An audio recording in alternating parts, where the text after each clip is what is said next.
Hi, Stuart.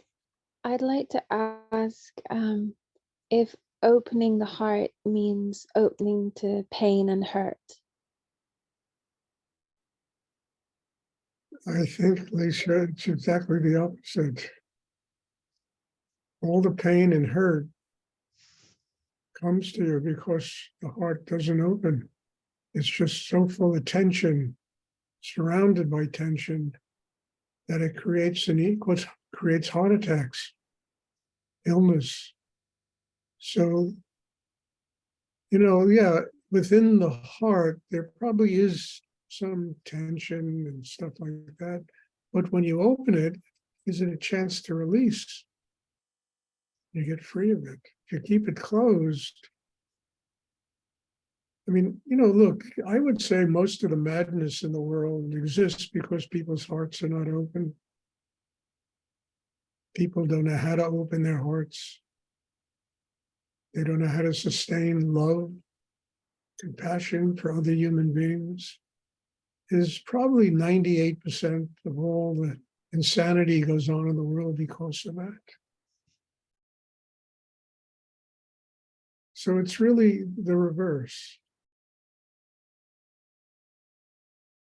A lot of times we're afraid to open our heart, not because of what's in there, but because we're afraid to get hurt. We think by allowing somebody else to go into our heart or some situation or whatever, God, it's going to hurt us. We don't trust.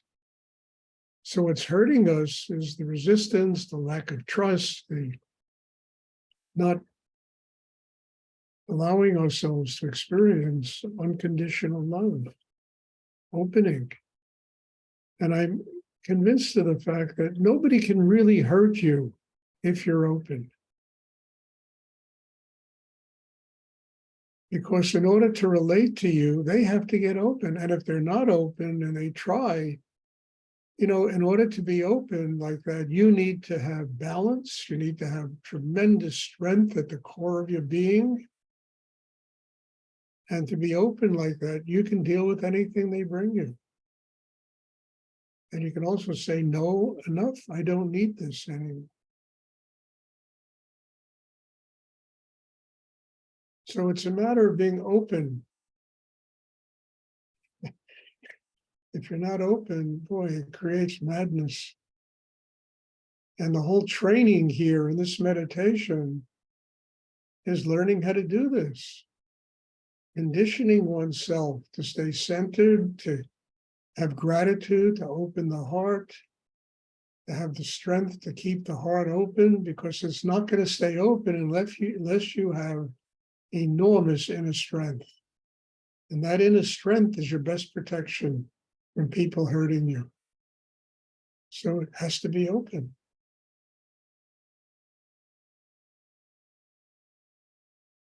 And I know people have resistance. They're afraid. They've been so hurt in their lives that should I trust opening? Well, we weren't hurt because we weren't strong enough to deal with two things: what we were doing to ourselves and what other people were doing to us. And if we're strong enough inside, people can't do that to you. You can't do it to yourself.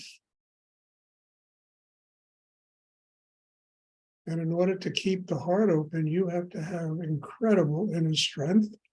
And that doesn't come in two classes. It has to be built inside you, developed. And the craft of meditation exists for that purpose. Because nobody gets their enlightenment unless their heart is open. God is love. It's an old trite saying. Every church, synagogue, mosque in the world has a sign: God is love.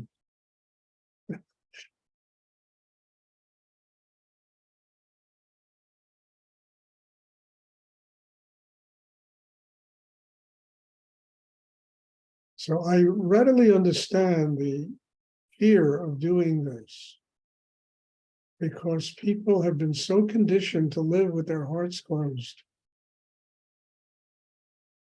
Parents don't know how to raise children. I mean, I know in the United States, 60, 70% of all people that get married get divorced.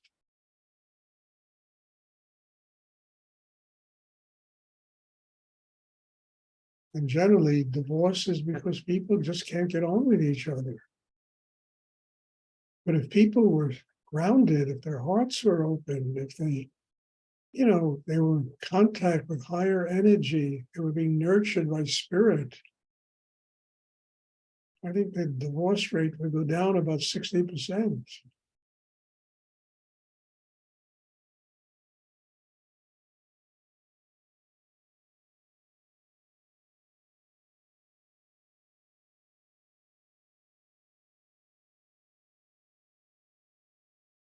So it's not just,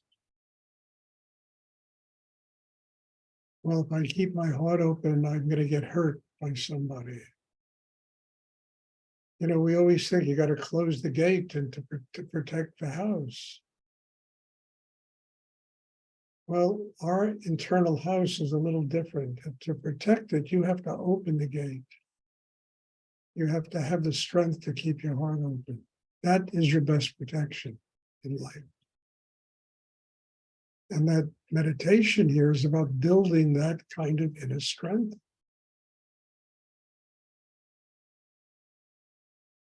Because frankly, nobody's perfect. Everybody does things that are stupid and hurt other people. It's just part of the way energy manifests in the world. The only answer is we got to get open, because, to live with expectations that nobody is going to ever bring us negativity is just foolish. To build a system inside that's strong enough to deal with other people's lack of consciousness. It's a very intelligent way to live your life.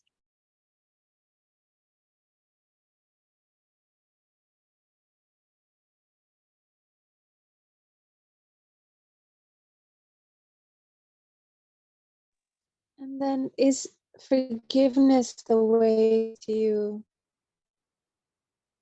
Yes. Yeah. It's a way to get free of yourself. That's what forgiveness. Look, in order to forgive somebody, you have to do exactly what I just explained. You have to be open. You have to be strong inside. You have to be, you have to have connection with God, with higher energy. And forgiveness has to be unconditional. And the purpose of forgiveness is not so much for the other person, it's for yourself. Without forgiveness, everybody's stuck. Everybody's walking around with a pain in their chest. With forgiveness, you move on. But to forgive, to really forgive, takes enormous strength. And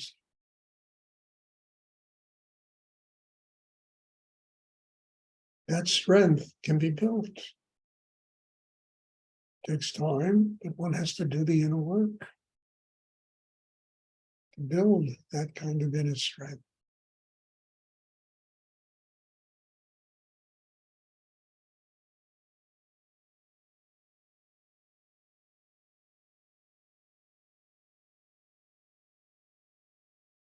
Thank you. Are there any other questions? I have a question, Stuart. Yes. Sisa. Sitting still. I sat very, very still, and it seems to change quite a bit of energy. Can you explain more about that? Well, most of the movement, especially if you have to move in these places, because you're in your mind.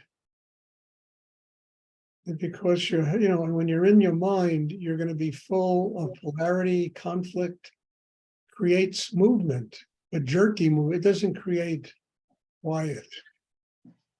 If your mind is focused in the hara, right below the navel, understand the mind gets quiet, and there's stillness inside a human being. And that stillness, oh, sorry. No, go ahead. That stillness, that is the connection to the greater energy? That Yeah. enables the greater energy to connect with us. We're not interfering. Understand? We are an open vessel.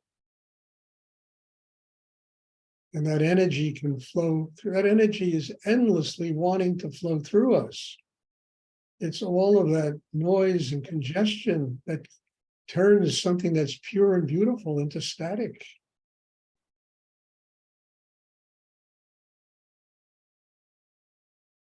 So our job is to get still. By getting still, we allow God to nurture us. We allow ourselves to be guided by that energy. We're no longer resisting it. We're no longer interfering with it. We have done the work we were born here to do on the earth.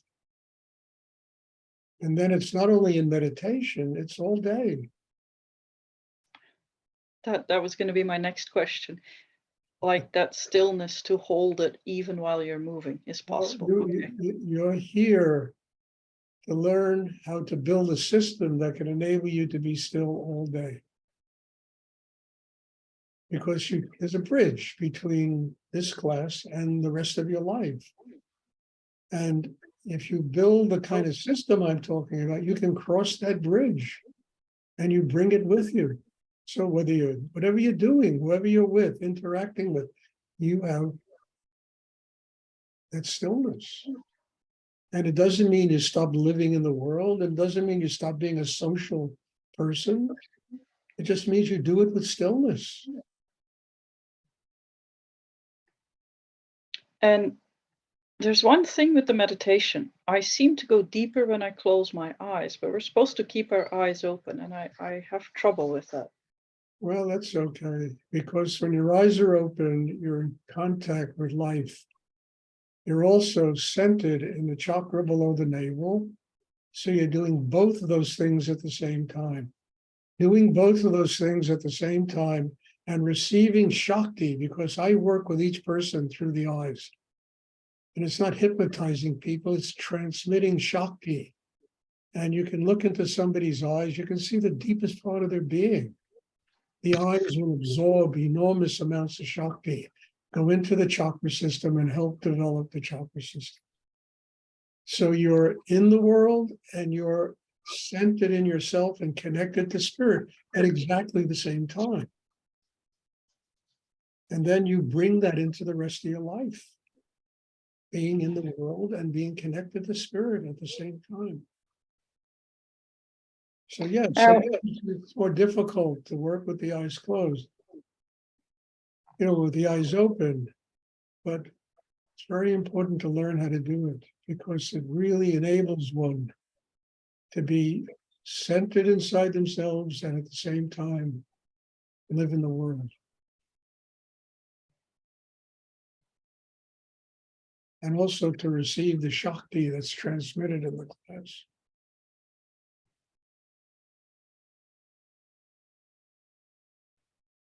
Now, can you receive Shakti by breathing in prana, or is that something completely different? Well, yes. Breath is life. Every time you breathe, you take in life, Shakti, energy. You bring it into the heart chakra. It expands the heart chakra. You bring it below the navel. It expands the foundation of your being, breath. You're inhaling life. You're inhaling, try not to breathe for 2 minutes. Not easy. Try not to eat for 6 months. You can do it. But breathing, it's life. I always talk about that mantra, so hum. Translated means so is I am as you inhale, hum as you exhale is that. I am one with everything. Every breath is a prayer. Imagine that's what sustains this world. People breathe. Every breath is a prayer.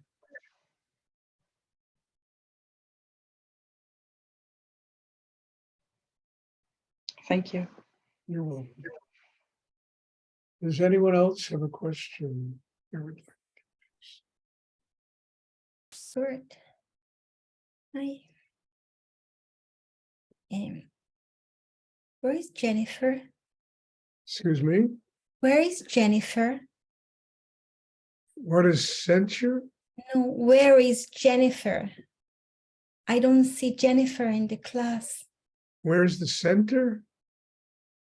No, where is Jennifer? Jennifer. Oh, Jennifer went back to Oregon for until Wednesday. She's coming back to see her daughter. But she comes sometimes mostly in the evening class now. And so she's, you'll see her. Actually, she was teaching out there, and that's really great. You know, she taught a class to some people. Okay. Very nice. But she'll be back here on Wednesday. Mhm. That's where she is. I tell you, I miss her here. You know, she's really a terrific person. God, Yeah, I missed her too. good. I'll tell her. Does anyone else have a question you would like to ask?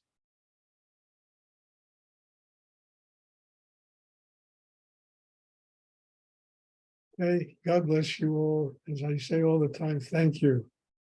And my life is about growing spiritually. And these classes, every one of them is another step forward to getting closer to God. God bless you for being here and supporting this.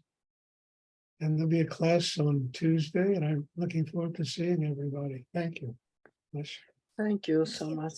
God bless you too. Thank you, Stuart. Right. Thanks so much.